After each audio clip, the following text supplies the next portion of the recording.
230 سابق ممبران اسمبلی تحریک انصاف چھوڑ گئے۔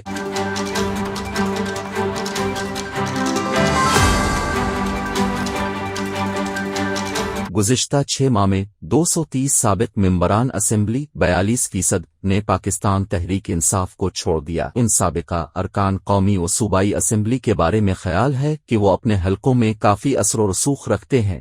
ہم انویسٹیگیشن ٹیم کی تحقیقات کے مطابق تحریک انصاف کے 12% سابق ممبران پارٹی کو چھوڑنے یا نہ چھوڑنے کے بارے میں تذبذب کا شکار ہیں، جبکہ 183 سابق ممبران پارٹی نے ہم انویسٹیگیشن ٹیم کو واضح طور بتایا کہ وہ پارٹی کے ساتھ ڈٹ کر کھڑے ہیں۔ رواں سال گمگو کا شکار 12% میں سے 50 سابق ممبران قومی و صوبائی اسمبلی کا تعلق پنجاب، 5 کا سندھ جبکہ 10 ممبران کا تعلق خیبر پختونخوا سے ہے۔ تحریک انصاف نے 2018 کے عام انتخابات میں مجموعی طور پارٹی نے 478 قومی اور صوبائی اسمبلی کی سیٹیں حاصل کی۔ ان 478 سیٹوں میں 371 ممبران نے قومی اور صوبائی اسمبلی کا براہ راست انتخاب جیت کر کامیابی حاصل کی تھی، جبکہ جماعت کی 107 مخصوص سیٹیں خواتین اور اقلیتی ممبران نے حاصل کی تھیں۔ تحریک انصاف نے 2018 کے عام انتخابات میں مجموعی طور پر 166 قومی اسمبلی کی سیٹیں حاصل کی تھیں۔ قومی اسمبلی کی ان مجموعی سیٹوں میں 116 ممبران تحریک انصاف کی ٹکٹ پر براہ راست انتخاب لڑ کر منتخب ہوئے تھے، جبکہ 7 آزاد ممبران قومی اسمبلی نے الیکشن کے فوراً بعد پارٹی میں شمولیت کی تھی۔ قومی اسمبلی کی مجموعی طور پر 41 مخصوص سیٹیں پارٹی کے حصے میں، جس میں 5 اقلیت اور 36 خواتین کی مخصوص نشستیں شامل تھیں۔ ہم انویسٹیگیشن ٹیم کی تحقیق کے مطابق اب تک 230 سابق ممبران پارٹی چھوڑ کر دوسری سیاسی جماعتوں میں شامل ہو چکے ہیں۔ اب تک مسلم لیگ نون میں 60 سابق ممبران، استحکام پاکستان پارٹی میں 70، پاکستان پیپلز پارٹی میں 25، تحریک انصاف پارلیمنٹیرین میں 40،